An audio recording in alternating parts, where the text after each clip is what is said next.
Hello, this is Lisa LaRose here on Connect to Love on PRN-FM, and I am joined by the amazing and wonderful Michael J. Russ. And I would love to welcome you with a great big virtual hug, Michael, and say how grateful I am that you are with me on this journey. So, and you, same, ditto. Yeah. I love this journey we're on.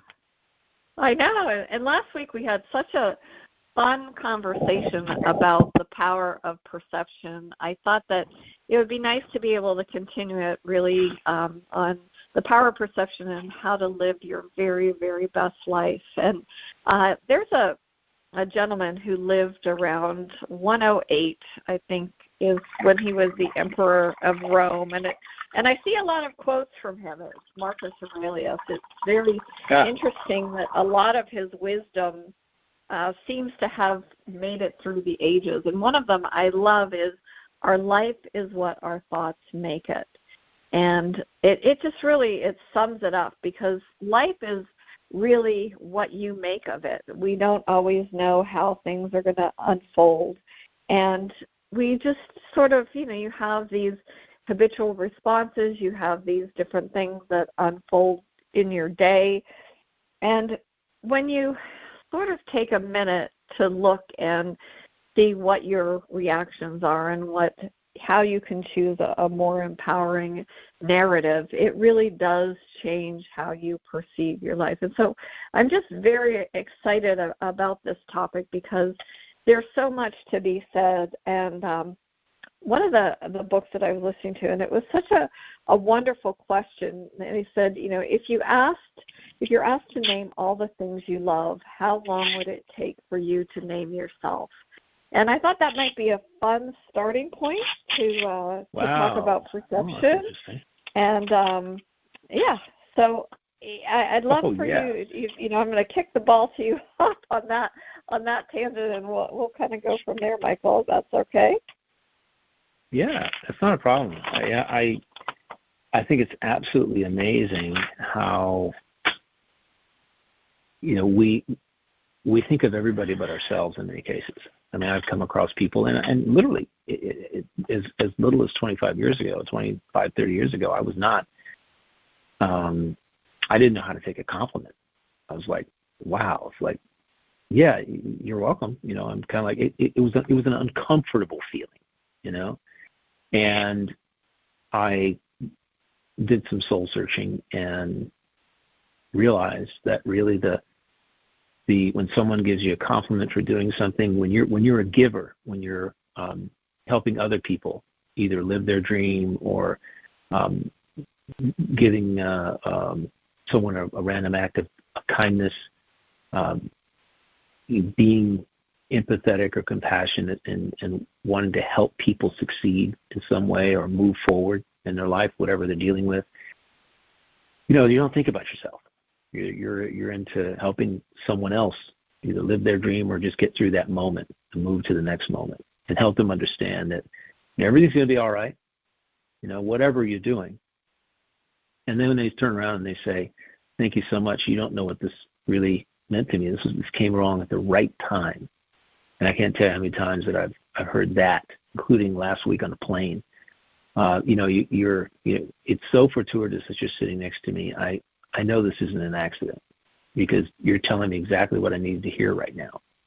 And I've just revel in it. I just go thinking, you're welcome. You're welcome. You deserve it. And then just let that feeling kind of move through me. I told this story once about when I was in Biloxi with my girlfriend, and we were eating breakfast. And it must have been last year sometime. I kind of told this, but I'm gonna bring it up again because it kind of fits the conversation we're having right now about self-perceptions and loving yourself and being able to accept someone else's kindness, feeling you're worthy of that kindness. But I was sitting at breakfast, and after breakfast was over, the check came, and the check was, and the woman who was serving us said, yeah, your bill's been paid. Here's the check. This is a little note for you. And I said, who was it? She says, they wanted to remain anonymous. and they wrote on the note, "Thank you. You don't know how much you meant to me, and you're such an amazing person." And I'm going like, "Whoa, wait a minute! I never had anybody say that to me before, or even buy me anything." I mean, I do it for people all the time, randomly, and in a way that, an altruistic way where I don't reveal who I am. I just pay that kindness right forward that somebody had paid me at some point in my life. I feel very grateful for where I am, and I welled up inside. I was like, oh my God, it's like you finally hits you that you actually. That you had an impact on somebody, and they acknowledge the impact that you had, and that's a different moment than you just giving, and people saying thanks for giving at the time. It's different when it comes randomly, altruistically, And I love altruism. I love the word. And it's something that's kind of missing, but it's in today's society. People say philanthropist. But they don't say altruist. It's not a word that's bantered about. However, what it means is giving without the need or desire for reciprocation or acknowledgement. So when you pay someone a kindness, when you buy their meal without telling them, "Hey, I'm going to buy your meal," and you just surprise them with it, and you remain anonymous, there's a feeling there. That is totally amazing. And, this conversation is about self-perceptions. And, last week was about just how we perceive the world. And what you started the show with is such a profound thing that how long would it take you to name yourself? How long would it take you? I did a podcast on Life Moves where I was talking about judgment. And I said, how long do you really realize that if it's almost too much of a challenge to stop judging your outer world, why don't you just begin with you? Because you're your biggest critic. You judge yourself more than you judge other people. Mm-hmm. Yeah, and so start there, and it kind of fits in again very comfortably, like a glove, with what we're talking about. Your perceptions of self really do go a long way in creating the reality that you experience, because it's your reality. And if you're judging yourself, if you're doubting your own talents and abilities, if you're doubting your own intuitions, your inner guidance, your gut feeling that you have, if you're doubting that, it can make it really challenging to move forward and actually embrace something 100% or 110%, to embrace something fully, which is what you have to do. You have to step off that cliff and take that risk. And it makes that even a greater challenge when you have a self-perception issue. So that's what I really wanted to say about that, because it's really, we're talking about limiting beliefs, doubtful thoughts. The Yeshua Collective was talking about doubtful thoughts.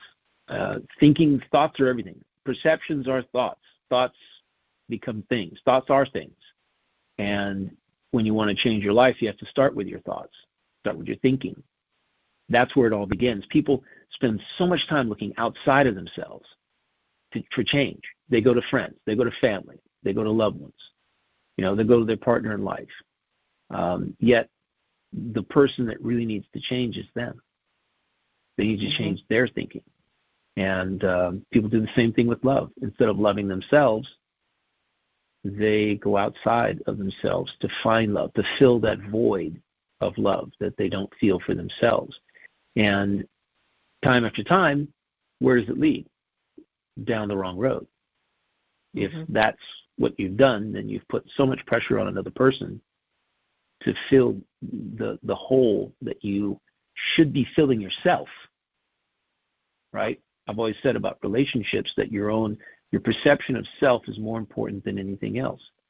The confidence you have in yourself, what you think about yourself, the love you have for yourself is you wonder why these relationships last 50, 60 years from, back in World War II. I sit around there. Do you ever think about that? I just have to know that. Do you ever wonder why relationships have lasted 50, 60 years? from that era? I don't know, and I have to be honest with you, Michael. Growing up as a child in Canada, it didn't exist. It was so foreign to me. I had such I don't know. When I came to the United States, it was this thing, and I still find it just flabbergasts me how it became a thing. But I would love to hear your insights. Absolutely, please share them with me, because long term, there's a different era, different flow of information, more cohesiveness with regard to people in the country. Everybody was kind of thinking along the same lines. I mean, civil rights and all that aside, what you really had is an information stream that was completely different. I mean, that information stream has become more pervasive, invasive, and the like, and persistent in nature as time has gone by, as we had access, as our access to information increased, whether we wanted that information or not, as that the sources of and the access to the information continue to ramp up, many more thought viruses came with it, and thought viruses that meant it was all about, that tried to control you and what you were thinking. And back in those days, also, people didn't travel very far from home. The transience situation wasn't there. People were not moving around as much, unless you were in an industry where that was part of the plan. So you have this a situation where you've got a lot of information. That information causes a lot more thinking and a lot more doubt about you, because it's a bombardment of everything from media negativity to advertising to this. Now a whole bunch more stuff, but you don't know how to handle it. And one of the issues that I find in current relationships, when it comes to people who are who've just gotten married or been married for 5, 10 years, 15 years, what is the normal result? They're not really told that you have to work at it every day. You have to not only work on yourself, you have to make sure that you're fulfilling your life intentions, or there will be this hole, and if you sacrifice your intentions for somebody else's intentions, there will be that hole, that void that you somehow deep down feel needs to be filled. That none of that existed back 60 years ago. It didn't exist 67 years back. It didn't exist at all. Now we have it. And I talk about this all the time, because how you perceive yourself is being dictated, if you let it, it'll be dictated by outside influences, the fashion industry, social media, all these outside influences that didn't exist 56 years ago. They're here now, and they're in your face, and you're accessing them digitally on your phone. There's so much now to get in the way of how you feel about yourself, because somebody's always trying to tell you you're less than. Remember, we had that show a couple months ago about you are enough, right? Mm-hmm. You are enough. Absolutely. You're perfect just as you are, and you're only going to get better. And you're going to get better because of new enlightenment, what you expose yourself to, the experiential wisdom. And in a reality creation sense, what you're doing, you can actually guide that process. You are guiding it whether you realize it or not. You're creating your reality through your own thoughts about yourself and what you're capable of every single day, your interactions with the outer world. And it's a fascinating conundrum that people, I find, you're either tuned into it or you're not. Do you find that? I do, and I think that there's, in my opinion, it's like it's become for a lot of people a full-time mission to please other people and to prove they are worthy. And instead, I would challenge people, instead of trying to fit into what other people's box is, really change the world by being yourself. And that in and of itself, I think, is really powerful. And I want to just address something, because I think, Michael, when you brought up even racism, there is a lot of cultural misunderstanding. We spoke a few episodes ago about Jim Quick, who was known as the boy with the broken brain. That's how he was perceived. And he found a way to teach himself to learn, and now he trains, countless other people. And what I found so fascinating, one of the girls that came to his class was a woman. Her name is Alexis Bang, and she grew up in a family in Korea. They were Korean, and her family's business had failed, and her family were really struggling, and then their visa that they had applied for 7 years prior came through. And so they came to the United States, wide-eyed, full of opportunities, whatever it was. But because they did not speak English, when she entered school, she was perceived as dumb. She was perceived as slow. She was perceived as all these other things. None of the teachers, none of the other kids took time to recognize that she didn't speak the language. And so when she would go to gym class, where she would think language wouldn't be an issue, the gym teacher would make her write out, "I will not forget my gym clothes. I will not forget my gym clothes," over and over and over again. But she didn't understand what it meant.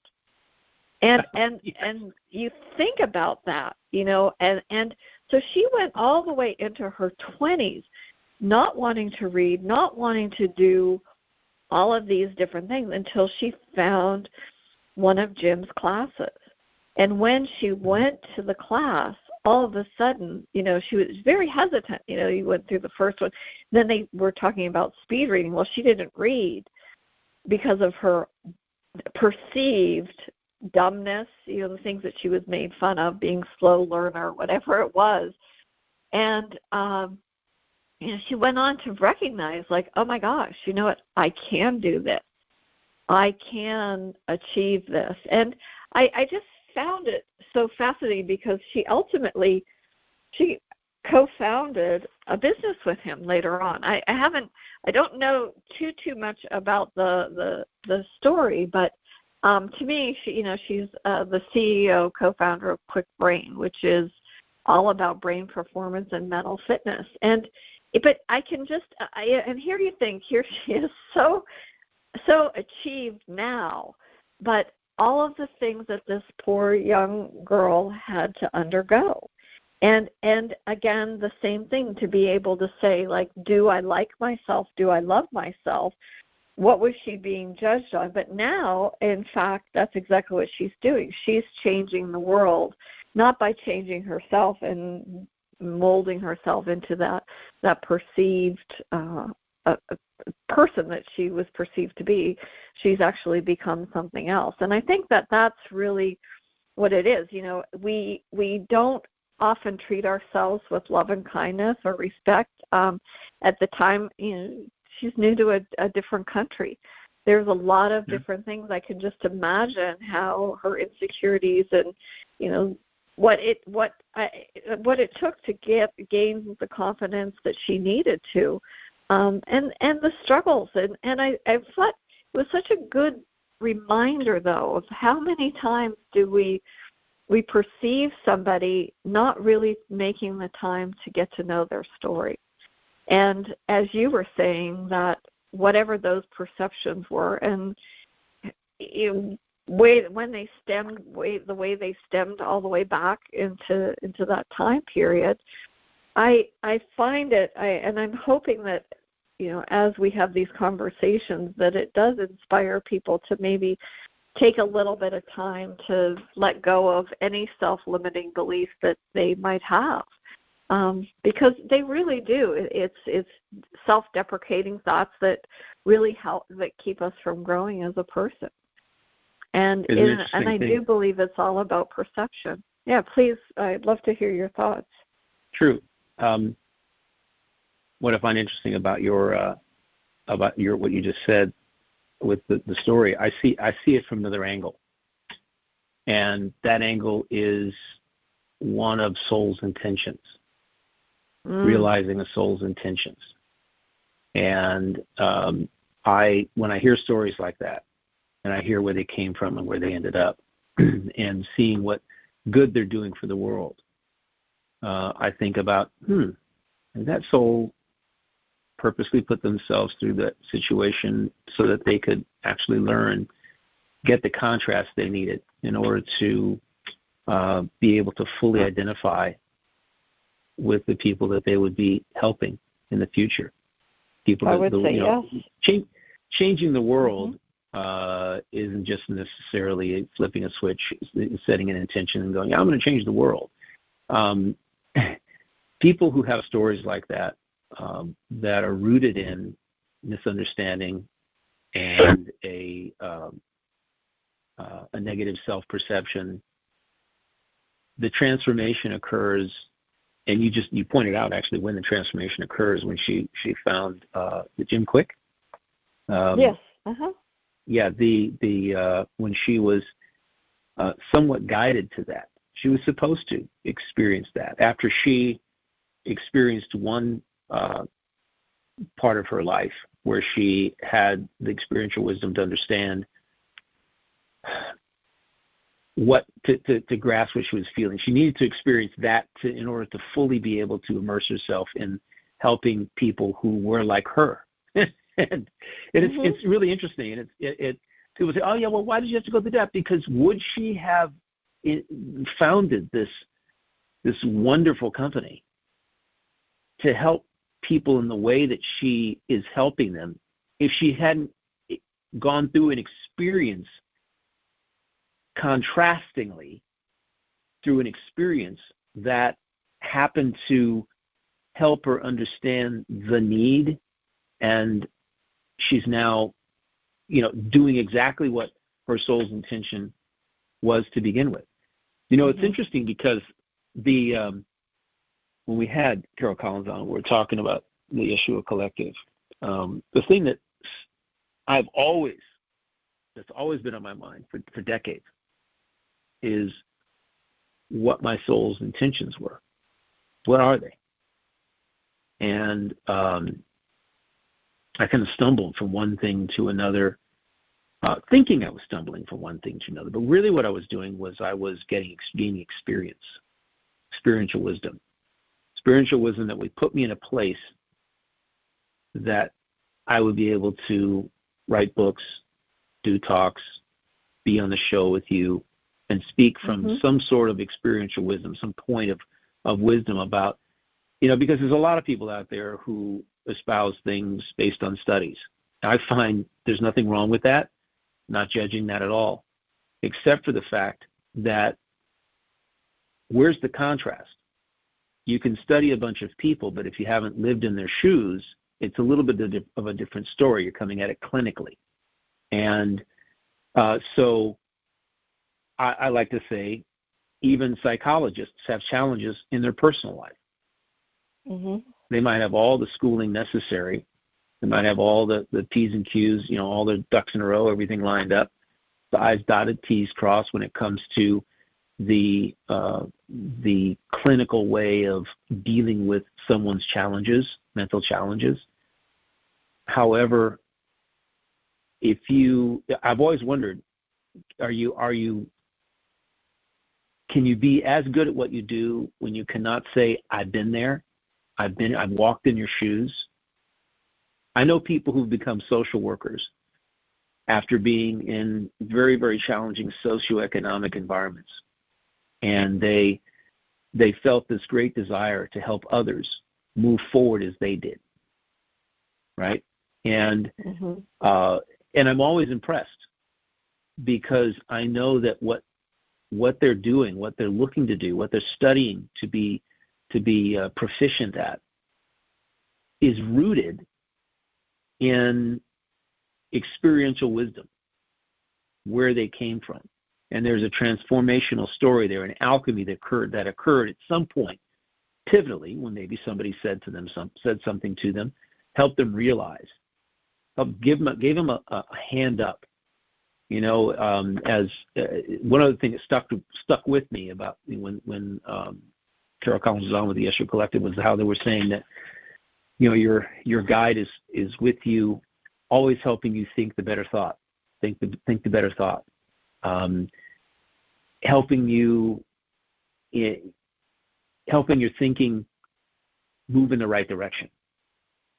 They don't have the ability to say, unless you're in clear communication, to say, hey, you do this, don't do that, do this, because going down that road is just basically taking you backwards. We're taking you sideways. The asphalt in front of you is where you want to be focused, going forward, driving yourself forward. Yeah, I'm laughing because I was on the asphalt yesterday when I was going forward, and I stepped in a pothole and fell forward. And it's so funny you say that because I have these boots on. I was dragging some things into where the garbage is picked up, and put it there and turned around. Didn't see this big pothole in the alleyway. Oh yeah. And took a tumble onto the asphalt, and they've been doing some construction in the area. There was a board, and I fell right on the board. Had I not, and I landed squarely on the asphalt, which is what I would have liked to have done. It would have been a flat thing, but this board added an extra dynamic, and it caught me in the ribs and cracked my rib. But that, I picked myself up. So you have a cracked rib now? I do have a cracked rib, but it's okay. I mean, I almost passed out with the pain. There was nobody around. Got myself up. I'm like, wow, this is intense. And what happened here? Got myself into the car. I had a little thing of orange juice, thank goodness, and drank that and moseyed on down the road, and got myself home. And sorry. But you talk about that being a pivotal moment, Michael, because that's exactly what I was doing. I was turning around from where I was. When the rubber meets the road, it was when Lisa meets the road, and but I was grateful because I could have ended up in a much more serious way. And had I not, I guess if I had been paying attention to what was below my feet or what was around my surroundings, but I'm fine. It's just That's a little good. speed bump on the road to life, and it'll be a distant memory. It's less painful today than what it was. I have I have to be a little bit careful around my dogs because they're used to being a little bit rougher with me, and but I think it's all about how do you want to feel? What do you want to feel? How what is it that you want to really bring forth in life? And sometimes the universe will bring you exactly what you need to have a little reminder. Slow down and pay attention. Yeah, pay attention. And pay attention. Yep. So I multitask a lot mentally, or sometimes physically. I'm doing I like to say around the house I'm a tornado. It's kind of like when I decide to clean, I jump in with both feet. I jump off the cliff. My intention is to clean everything. So it's kind of like get out of my way, because I'm like the what is that? What was that? The Warner Brothers character, the Tasmanian Devil. Yeah, Tasmanian Devil. Would spin around. Tasmanian Devil would spin around. That's me. That's me when I'm cleaning something. Just don't talk to me. I'll put some music on and I'm gone. And I just keep going from one place to another. Keep doing this. I see it, I get it done. I see it, I get it done. I'll sweep the floor, mop the floor, vacuum the floor, do this. I got in my mind. I know the little 1, 2, 3, 4, 5 things that I want to get done, and I do them. Same thing when I'm cleaning the kitchen after a dinner party. We've had 3 this week. Wow. My mother's here.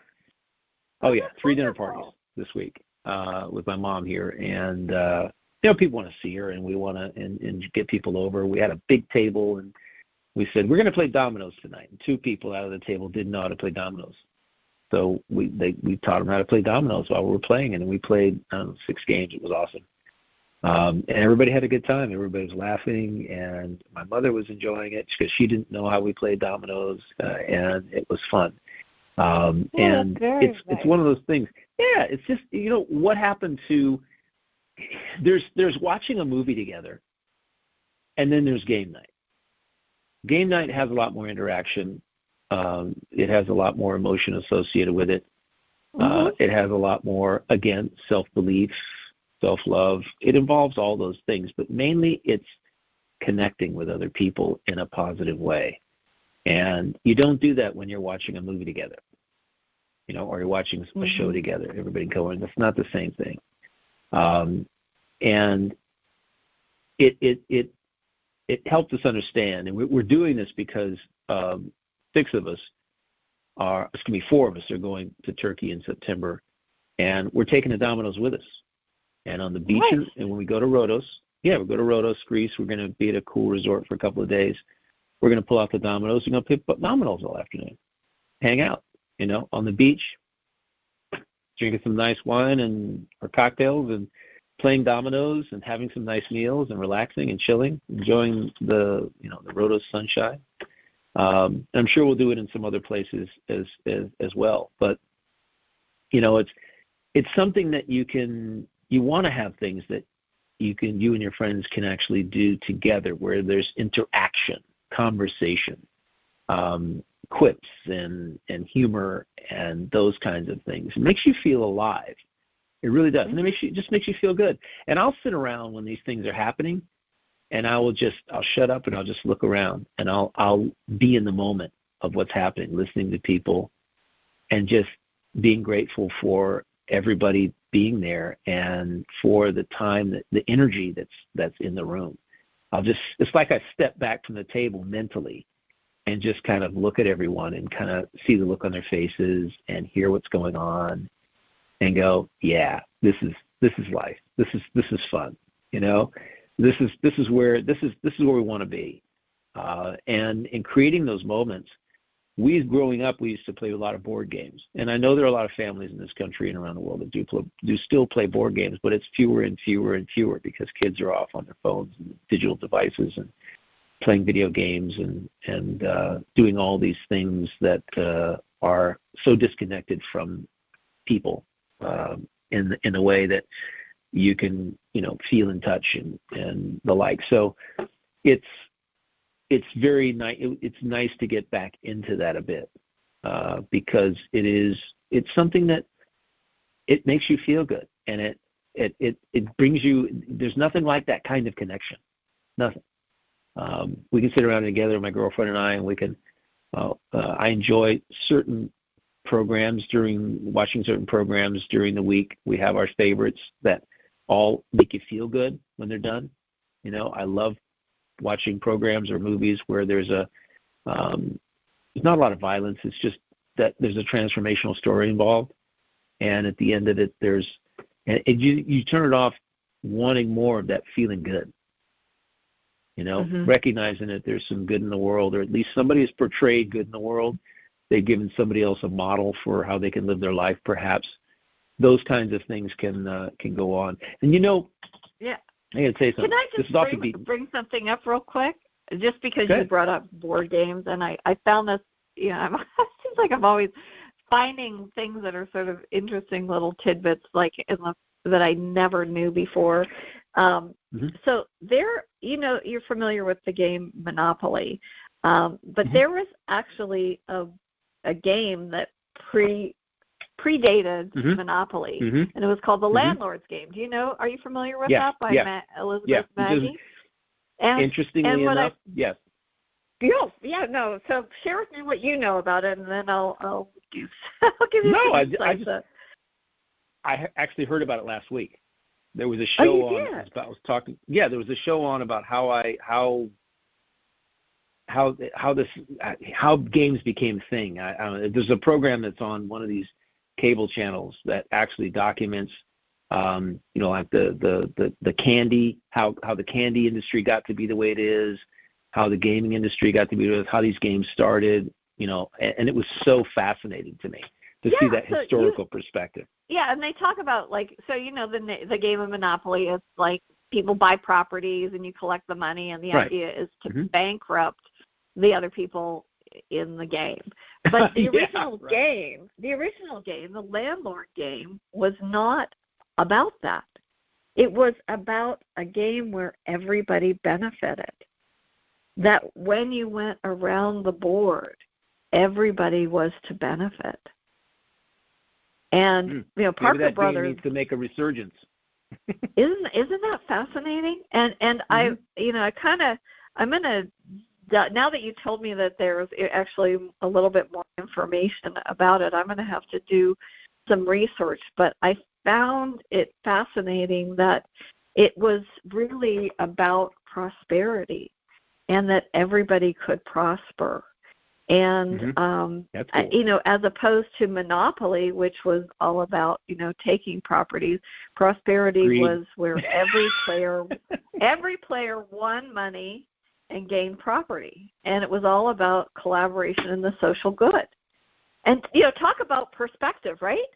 It looks like the same game, but we're playing it differently. So I think you can apply that to your life, yourself. What are you seeing? And if life is a game, what the whole industry, the whole real estate industry is kind of based on that Monopoly game, and based on the bringing out the lower emotions in people. The interesting thing that I would want to know is, did Hasbro, who created Monopoly, buy the rights to?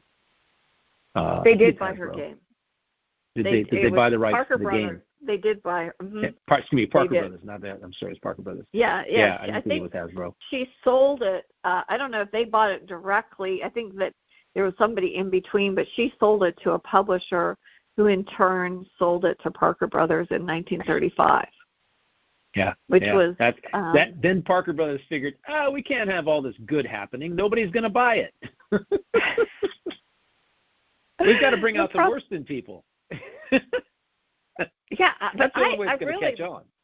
I found it, and isn't that interesting that it's coming?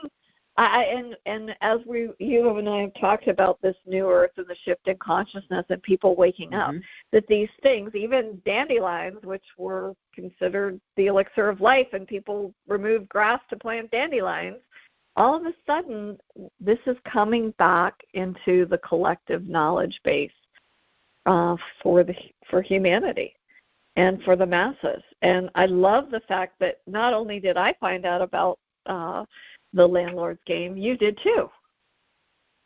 Yeah, it's interesting. Those shows are very, educationally unique. I didn't, kind of like the whole concept with the story about Hershey was just pretty amazing, and the war between they and Mars and Wrigley and all these people back in the day when candy was, penny candy was a thing, and how they developed and the number of small candy players around the country that were put out of business. But there's this place called Cracker Barrel here in the South. I don't know if you've heard of it. They finally have one now all the way out in California. But Cracker Barrel, we have them up here as well. Mm-hmm. Yeah, I think they've expanded up into the Northeast off the highways up there. Fabulous little place. And it's the home of kitsch. It's the kingdom of kitsch. But it's also the kingdom of all these candies that had been that went out of business, that small candy manufacturers came back in and started manufacturing these candies. They bought the rights to the names and all these things, and or maybe it's even a bigger candy company that bought the rights to these names, and that's where they sell them. You'll go in there and you'll see things that that if you're old enough, you're going like, I remember when that was a thing. God, I haven't seen that in a long time. But that's kind of it, circling back to our topic of the day of self-perception, self-identity, what you think yourself and what you're capable of. All this really plays into that. It's really interesting that there isn't a thing out there that you expose yourself to, that whether you see it, taste it, touch it, smell it, you're judging things thousands of times a day, and you're interacting with it in relation to yourself and what you think and about yourself and what you think about it. It all boils down to this interaction. And we develop our thinking from what we're exposed to. And the interesting thing is, and again, I keep going back to this Yeshua Collective because this is some brilliance, little nuggets that I keep picking up from this, is that the nuance of what you expose yourself to, taste, touch, smell, feel, what you expose yourself to, you have to be very intentional about that process, because if you attach deep emotion to it, everything imprints on your grid. Mm-hmm. The negative things that imprint on your grid, if you invest emotions into them, they get a bigger place on your grid. And then you've got to get rid of them. In order to clear your grid, they become part of you. All thoughts go to the grid, your subconscious grid, all thoughts. And we say thoughts are things because those thoughts imprint on your grid. They become part of who you are. They play out according to the law of attraction. It's a very interesting little ecosystem of thought. And so I've been really paying a lot more attention to not only what I'm exposing myself to, I'm also really paying attention to how I respond more than I have before. And I have been doing this for decades. And now I'm like, because I'm kind of looking at it going, yeah, I've always thought, here's the thing. In my book, Zero Adversity, I posit that there are actually three perceptions that you can have. Instead of positive or negative, there's a third. Third is a neutral perception, which is whereby it's like seeing the train go by without investing in, I need to be on that train. I missed the train. The train is just going by. It's not my train. It's just going by, right? And you don't give it a second thought. You don't invest any emotion in it, no energy, no nothing, right? And in my view, you can actually engage with life and put a lot of what you experience, what you expose yourself to, in the neutral category. You don't need to judge something as bad. You don't need to say, to judge it in one way or another, or what happens with information that we receive it either through emails or texts or social media. We get links, we get other things, and unfortunately, the worst of humanity gets shared in that way, and we have a tendency to judge it. We invest emotion in it, anger or disgust or whatever it may be. When we do that, that gets imprinted on our grid. It is something that we, there again, at some point, because of that thought process, we attract it to us. Not the thing that happened, but that energy. And that, to me, that's why I've been really paying attention. I've really been paying attention to just that. So I could, see, can I do this? Can I keep my grid clear this week? Can I, based on what I see, can I just put this thing I got sent in the neutral category? Maybe I don't look at it. Maybe if I do, I don't invest in it. I just see that it's a thing and that's it. That's pretty much interesting. Because it sounds like you're pretty much living, when you change the way you look at things, the things you look at change, that you are embodying that. You're changing the way, not only the way you're looking at things and perceiving things, you're changing the way you're responding to things. And I find, and I really commend you, Michael, because it takes a conscious effort. It really does. It's an experiment. It's an experiment, Lisa. Yeah, right now. But I think I have been doing the same thing, and I believe that, in my opinion, that things are just getting easier. The more that I'm conscious of, okay, well, yeah, that happened, but I don't really need to react to it. I can just let it go. I mean, even my incident yesterday, I could have called up 15 people and, bemoaned my misfortune. No, not so much. I went on with my day. I had things I needed to do, and I did practice self-care. I'm respectful of that. I do recognize that maybe I'm a little bit more tender, but it doesn't mean that I need to feed it to the grid. I need to feed. I went into a space of a quiet meditation where I went into whole and perfect and unbroken, and really just gathered my energy in and channeled that through my beingness. I just needed to let it go. It wasn't anything I'm interested in holding on to. And I think that that's when you are conscious of your different choices. Oftentimes, we have these choices that are dictated by other people, or the views of other people, or what as you see. You said what you see on TV, or what the society says. This is the life that you should be living, not the life that you're choosing. And I think a lot of that is based on fear of not being accepted.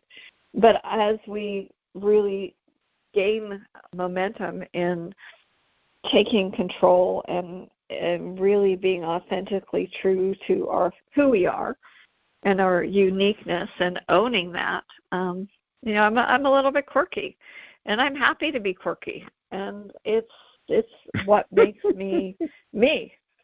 It really does. That's right. And I loved, we had Eric Alexandrakis, and he says, I'm really just good at being me. And I think that is the same is true for me. I'm really good at being me.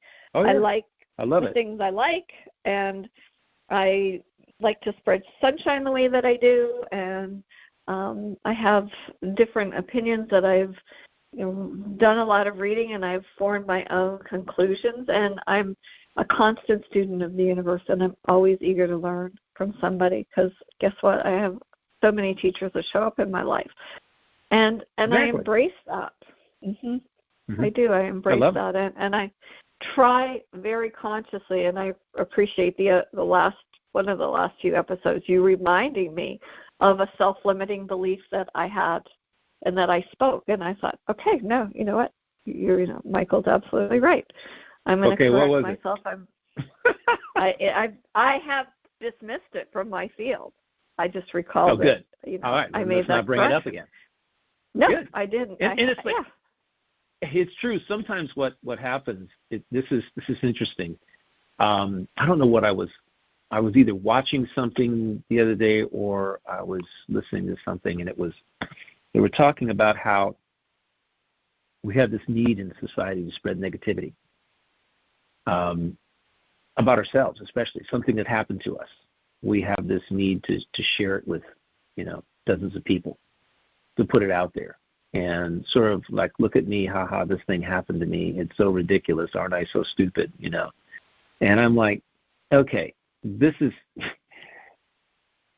Sometimes it's just the whole social media thing when people are seeking likes for making people laugh. The old self-deprecation, right? Right. And I told somebody the other day, I said, just when you train yourself, when you deeply ingrain in your gray matter that everything that happens doesn't have to be good or bad. It's just something that occurs. It's an experience you have, and your experiences are like building blocks. If you building blocks that actually build something big with regard to you, they have that potential, and that we don't have to beat ourselves up about things. We can just let things go. We can see the lesson, okay, instead of the mistake.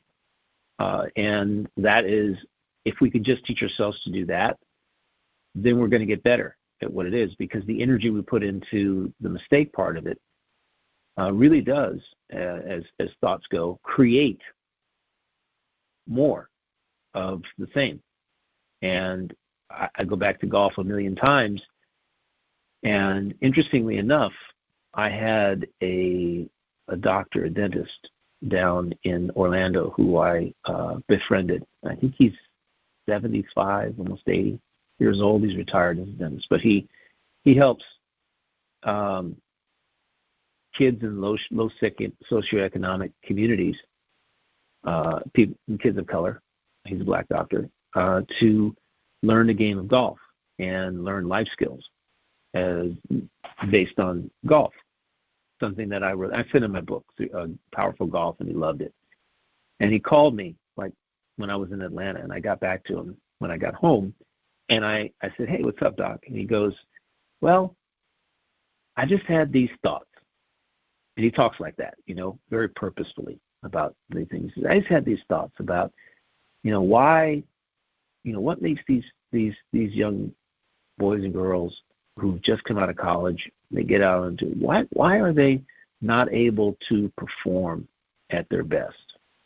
And I looked at him and I said, it's a confluence of many things, mainly where they come from and the limiting thoughts they have based on what their experiential wisdom up to that point is.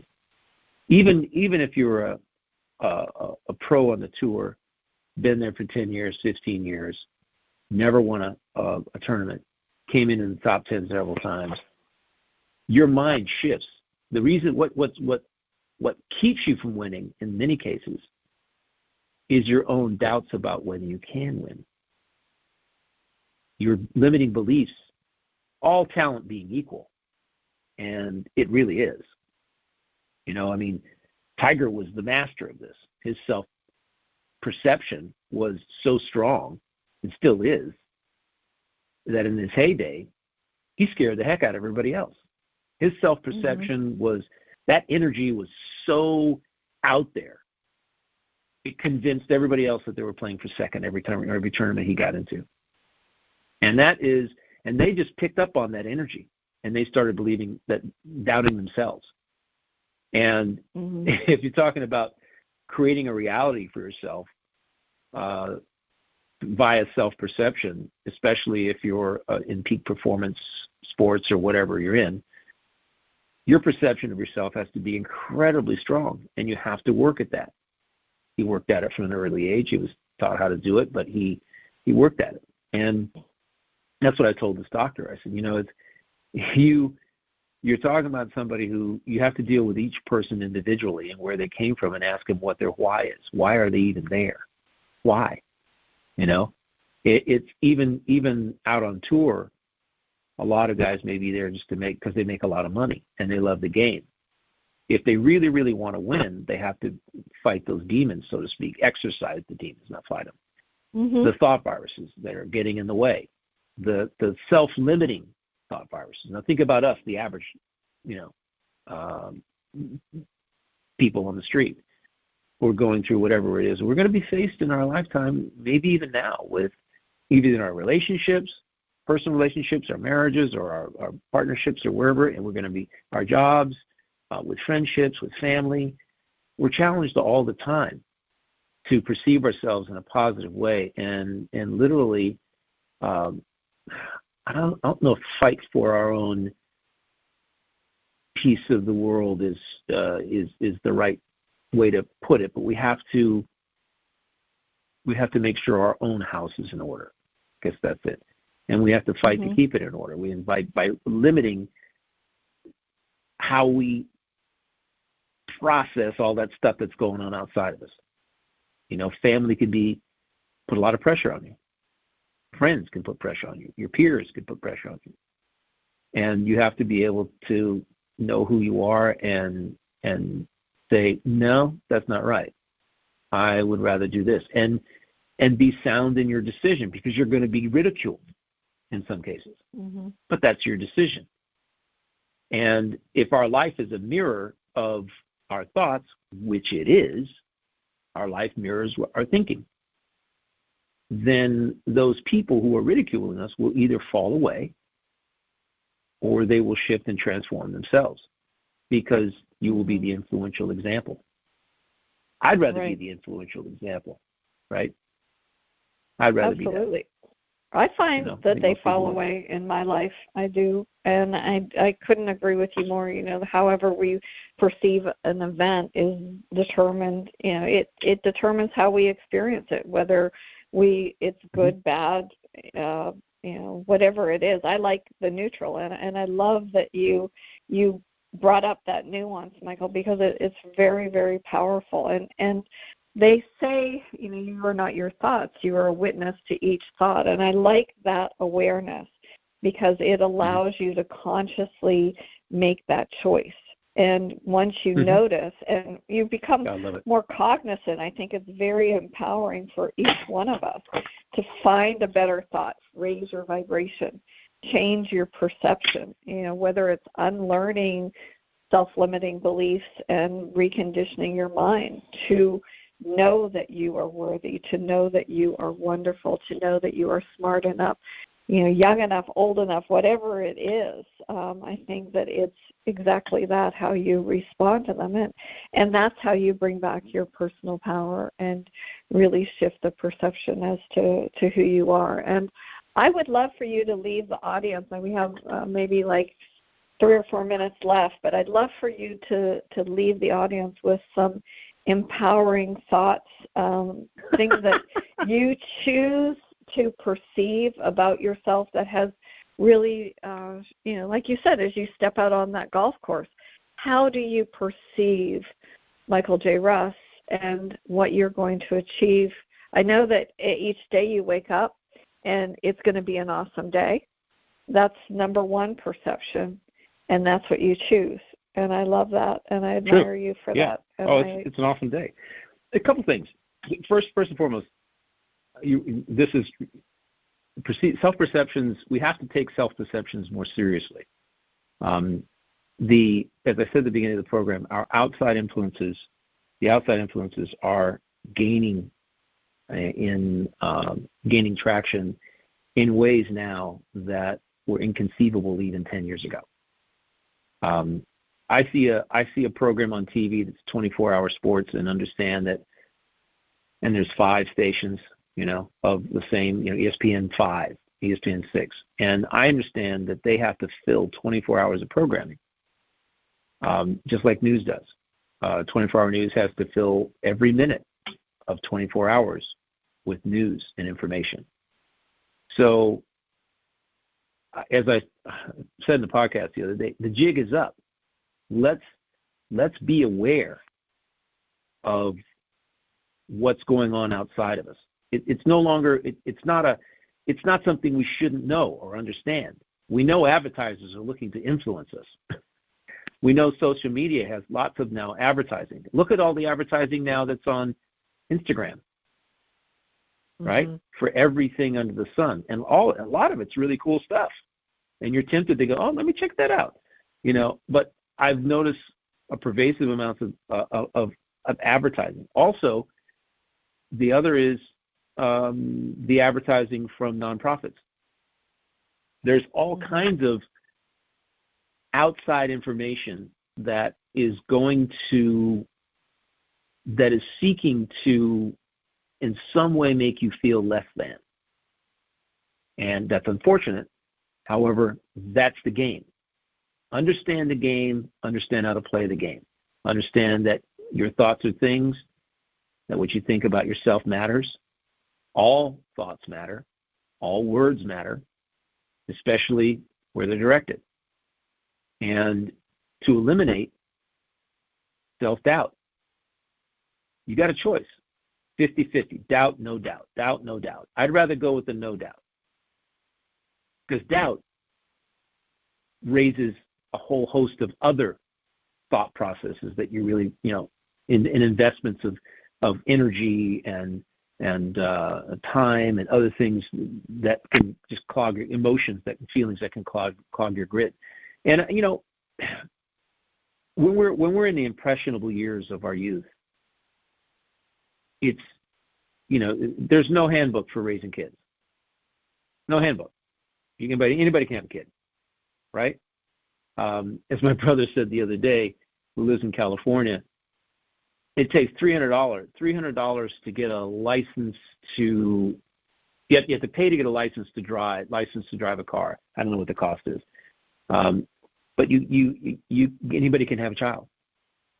And since anybody can have kids, there's no corresponding, like, this is the way you should raise your kid. But if someone came to me and asked, I'd say, just make sure that you're acknowledging their existence, their presence in life, and making sure that they know that the sky's the limit for what they can do. You can do anything you want to do in life. Just keep saying, and loving yourself is the most important thing. Love yourself. Know that you can do anything. Step off a cliff and know that you'll fly when you have an idea and you want to go pursue it. If it doesn't work out, see it as an opportunity to learn something. It's like a building, like a Lego set. Little pieces fit together. Little mistakes become another piece. You work your way up to the top, and you finish the project. Finishing the project is when you're dead, right? You're just always working on the project. And it's just a different way to see what's going on outside of you and how to process it in a positive way.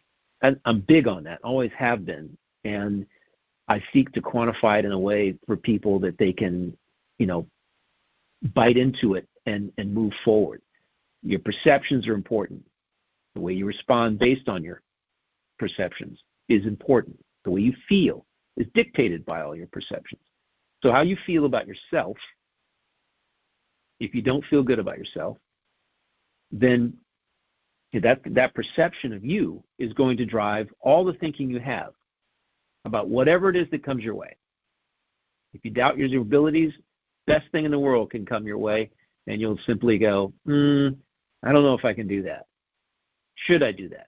Let me ask 10 of my best friends and my family, and let me take a consensus. Well, really, you should be listening to you. But even if you did do it and it didn't work out, you would learn something. That's better than not doing it. And the people who invest large amounts of money and lose money and come back and then build a fortune again, understand that you have to take risk. You have to believe in yourself, and you have to get lots of enlightenment. Don't just sit around. As you said, you keep learning, and that's the most important thing. And hopefully this show is giving people, a different take on living that allows them to, I hope our listeners are taking some nuggets from what we say and applying them to their own lives, because that's what this is all about. You can't do everything, but you can take little bits and pieces and build your own, So thank you. Appreciate it. Absolutely. It's always wonderful to be with you. Thank you so much, Michael, and thank you for everybody who takes a moment to listen, because you really, truly are only one positive thought away from you powering yourself and really living the life that you deserve. So thank you, and look forward to you joining us again here on Connect to Love on PRN FM, and enjoy a beautiful week. Absolutely.